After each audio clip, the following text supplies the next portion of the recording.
नमस्कार। आज हम सीखेंगे कि ग्रेटेस्ट इंटीजर फंक्शन क्या होता है, महत्तम पूर्णांक फलन क्या होता है, जिसको हम कहते हैं महत्तम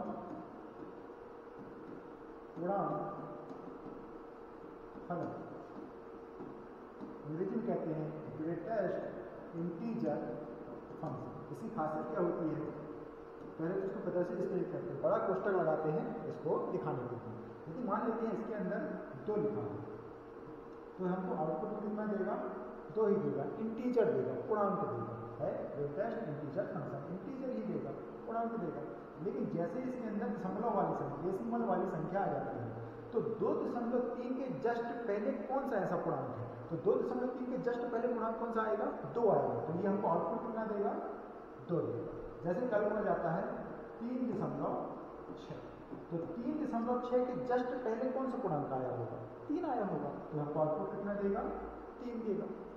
लंबा लाइन से समझ सकते हो, मान लेते हैं यहाँ 2 है, यहाँ 3 है, 2 दशमलव जैसे 3 है तो 2.3 यहाँ कहीं आया होगा, इसके जस्ट पहले पहला पूर्णांक कौन सा आएगा, 2 आएगा, तो आउटपुट कितना देगा, 2 देगा। नाम के जस्ट विपरीत महत्तम बोला है तो उल्टा रहता है, छोटा छोटा इंटीजर देगा, बस यही समझने वाली बात है। हाँ, निगेटिव भी आ सकता है, जैसे मान लेते हैं निगेटिव आ गया, मान लेते हैं आ गया 2.3 माइनस, अब 2.3 नंबर लाइन में बनाते हैं, यहाँ 0 आया होगा, 1 2 -3 -2.3 कहाँ आया होगा, -2.3 मान लेते हैं यहाँ पर आया होगा। अब ये हमको क्या देगा, इंटीजर तो देगा, लेकिन कैसा इंटीजर देगा, छोटा इंटीजर देगा। किससे, इसी से। सोचो -2.3 पर आप खड़े हो, उससे छोटा जस्ट पहले कौन सा छोटा इंटीजर आया होगा, अब बताओ। यहाँ खड़े हो तो इधर लाइन तो बड़ा हो जाएगा ना, -2 तो बड़ा है ना, तो -2.3 से छोटा इंटीजर कौन सा है, -3 आएगा, तो इसका आंसर कितना आएगा, -3 आएगा। इसी प्रकार से यदि -3.3 आया होगा तो कितना आता, -4। तो उम्मीद करता हूँ कि ग्रेटेस्ट इंटीजर फंक्शन आपको समझ में आया होगा। चलिए अब इस पर हम एक सवाल करते हैं। हमको ग्रेटेस्ट इंटीजर फंक्शन दिया है, उसका क्या निकालना है, समाकलन निकालना है। मान लेते हैं लिमिट 0 से 2 integration mod of x, limit को चलो 0 से 3 कर देंगे। ओके, चलो जब भी ऐसा क्वेश्चन आएगा तो लिमिट को हमको ब्रेक करना है।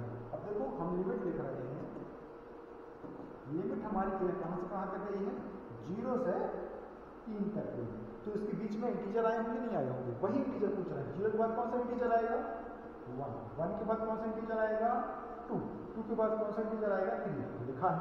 मतलब हमारी जो लिमिट थी 0 से 3, उसको हमने ब्रेक कर दिया, 0 से 1, 1 से 2, 2 से 3। अब हम सवाल लिखते हैं इंटीग्रेशन ऑफ, अब लिमिट हमारी हो गई 0 से 1, फिर 1 से 2, 2 से 3, तो इंटीग्रेशन 0 से 1, यहाँ पर क्या आएगा, dx, यहाँ क्या आएगा भी बता देंगे, प्लस इंटीग्रेशन 1 से 2 dx, प्लस इंटीग्रेशन 2 से 3 dx। यहाँ तो उम्मीद करता हूँ किसी कोई दिक्कत नहीं होगी, सिंपल सा जो इंटीजर आए थे उनमें हमने लिमिट को ब्रेक कर दिया, और भी हम चाहते तो और ब्रेक कर देते हैं।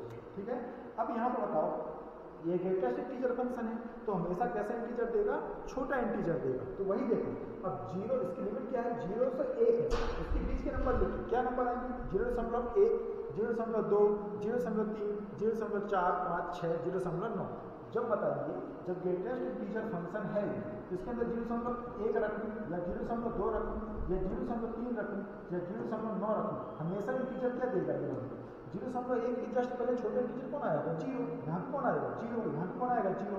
मतलब कि मुझे ये समझ में आया कि इस अंतराल में छोटा इंटीजर ये जो देगा 0 से 1 में कितना देगा, 0 देगा। उसी प्रकार से 1 और 2 के बीच में क्या आएगा, 1.1, 1.5, 1.9, तो उसमें भी इंटीजर क्या देगा, क्या दिया होगा, सोचो 1.5 है तो कितना इंटीजर देगा, 1 देगा, 1.9 है तो कितना देगा, 1 देगा, तो यहाँ कितना आएगा, 1। उसी प्रकार से 2 और 3 में छोटा कौन है, 2, तो आंसर भी यहाँ कितना आएगा, 2 आएगा। बस इसका करना है इंटीग्रेशन हमको, ये तो 0 हो जाएगा, छोड़ो।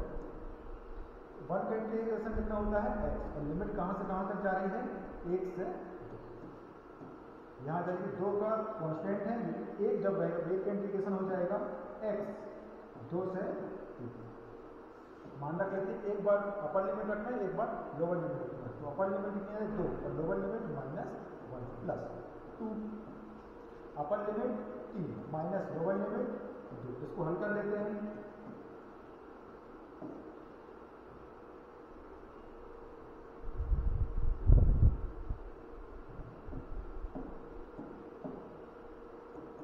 दो में से एक गया 1 प्लस 3 में से 2 गया 3 में से 2 गया 1 और 1 के ऊपर 2 करें।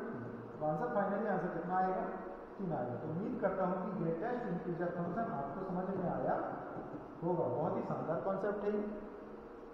यदि क्लास 12 में कठिन सवाल बनाने की कोशिश किया तो 90% चांसेस हैं कि ग्रेटेस्ट इंटीजर फंक्शन या फिर मॉड वाले सवाल आएंगे ही आएंगे। क्लास 12 मैथ्स की बात कर रहा हूँ, ठीक है। तो आप लोग इस प्रकार के सवाल जरूर से करके जाइएगा। जैसे ये सवाल समझ में आया हो तो आप ये वाला सवाल करने की कोशिश करना, इंटीग्रेशन 0 से 2 x square mod of x D. लेकिन ये सवाल आपने बना लिया तो मॉड के सवाल मतलब कि ग्रेटेस्ट इंटीजर फंक्शन के सवाल हमेशा से आपको बन जाएंगे।